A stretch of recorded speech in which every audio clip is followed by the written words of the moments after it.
Hey, folks, I'm Brian Blessing. That's Kenny White. That's Bruce Marshall. Shake it out, guys. This is the left side of the offensive handshakes. line. You know, Here we go. Here we go, Schwartz. All right. Let's do it. We're doing Detroit, San Francisco. And you guys didn't throw elbows or hit each other. That's a good thing. No love lost between these teams. San Francisco is opening up 6.5 in this spot. The total on the game is 46 or 46.5. I start with you usually, Kenny, about the number. We're close to a key number.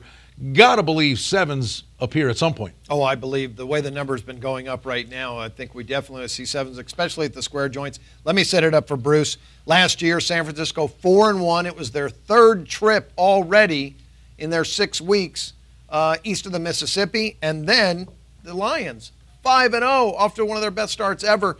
Big game, Detroit 5-point favorite. San Francisco comes out 25-19.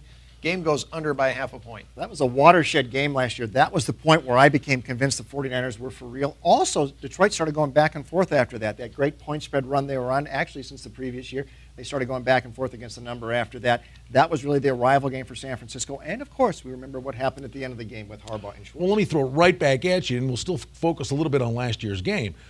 In that game, the Niners had over 200 yards rushing, and the Lions were in the low 60s.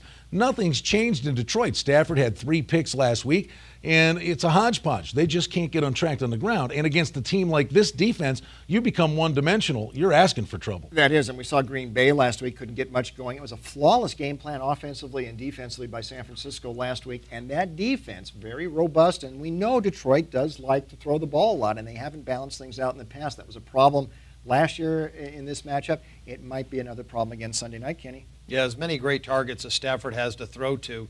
Kevin Smith was just average last week at best. He needs to be above average. Jahvid Best needs to get back. That's who they need really at running back. If they had him, this is one team that I think has a top 10 offense and a top 10 defense. But right now the offense is going to be only pass one-dimensional with the pass game. Yeah, the kid you may want to watch out for is not going to happen this week, but down the road we'll see how the LaShore kid fares. He's finally healthy, but he was suspended for the first 2 games. One between the lines questions to put a lid on it, fellas, and Kenny, if you want to start. You've got the San Francisco team, goes into Lambeau. They don't win. They dominate the Packers. I mean, winning didn't shock people. The way they beat them, I think, did. Is this a letdown spot, or do they grab onto that and you just take off? Well, NFL, it's hard to, you do get on runs, but when you play your A-plus game, because they did, Green Bay had a punt return for a touchdown. It was the only reason they were fairly close, but San Francisco shut down the run game. They shut Rodgers down. The linebackers were able to drop back in coverage, and the offense looked very good. And we knew that.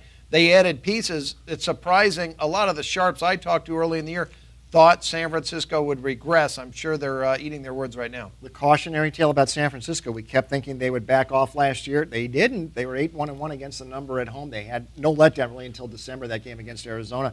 So far, Jim Harbaugh's kept this team on the move. And by the way, Chicken Little, the sky is not falling. I think the replacement referees are doing fine, although that punt return was one of the bad calls. That should have been called back, or it would have been a true boat race. It really would have been a boat race. So one thing I want to add in about this game, don't take into the first game for Detroit. Obviously, this game was circled all off season, and they may have been game planning for this one and completely looking past St. Louis. There you have it. It's a Sunday night preview for Kenny White, Bruce Marshall. I'm Brian Blessing. One more time. San Francisco's a 6.5-point favorite. Total on the contest when they host the Detroit Lions, sitting currently at 46.